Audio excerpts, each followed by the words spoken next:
6,000 spears. Less than half of what I'd hoped for. 6,000 will not be enough to break the lines of Mordor. It's the third and best chapter of one of the great adventure sagas in movie history, and we've got the early review. The Lord of the Rings, The Return of the King, is Peter Jackson's crowning achievement.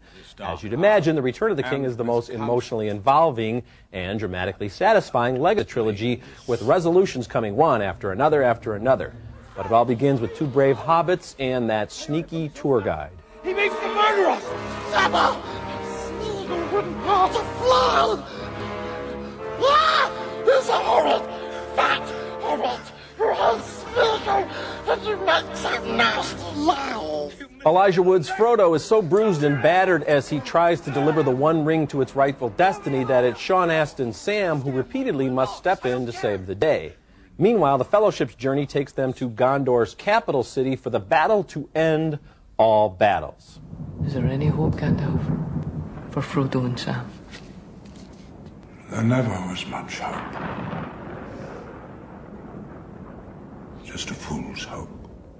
Hugo Weaving from the Matrix movies is Elrond. Liv Tyler is his daughter Erwin, who's still in love with Aragorn, played by Viggo Mortensen. Some things are certain.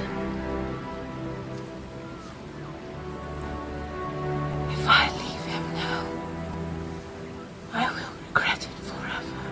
As someone who is not the world's biggest Tolkien fan, I had to get about halfway through the second of these movies before I could sort through the endless parade of characters and their challenges. But in Return of the King, I knew them well and I liked them a lot. I relished every hard-fought victory. I felt the sting of each crushing loss. After 2 years of pre-production, 274 days of principal photography, and 3 years of post-production, Jackson and his cast and crew deserve a thunderclap of applause. As with the other two installments, Return of the King centers on spectacular special effects sequences, of which the best involves, for me at least, not thousands of men and orcs and a giant city in the throes of battle, but simply Frodo going one-on-one with a spider as big as a Buick. There's more character development than usual in the story of Denethor, played by John Noble, whose heart is broken with the death of Boromir, his favorite son.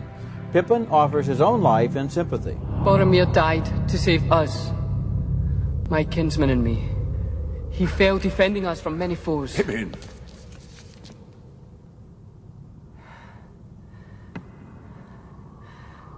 I offer you my service, such as it is, in payment of this debt. The dominant character in Part 3 is Gandalf, played by Ian McKellen, who is more all-knowing and authoritative than ever before. If I have a problem with Gandalf in this movie, it's with his extraordinary physical agility. He looks like a very old man with that beard down to his waist, and yet he rides for days, leads troops into battle, and in one special effects long shot is outrunning all of the younger warriors in a headlong charge.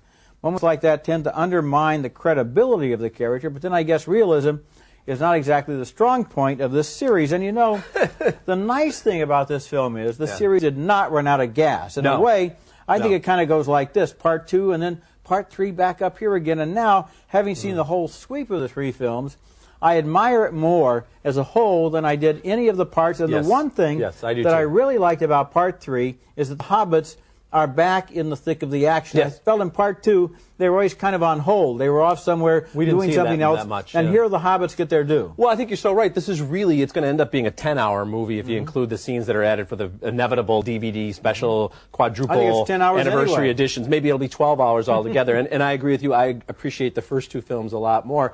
And you're so right about the characters. I mean, it's almost more interesting to see the sort of Greek tragedy kind of stuff that's going on, because the one thing I don't think you have here is a villain to match up with all these great warriors and hobbits and everything. It's just sort of this dark lord and then this sense of evil, because you have all these creatures. I will say also, though, that is the best giant spider in movie history. That spider, that is a believable giant spider. I mean, the special effects are pretty amazing. That's some spider. I also love the big kind of elephant creatures who are brought down. You know, all in all, as you think back over what Peter Jackson has done here in these three films, it is really a landmark.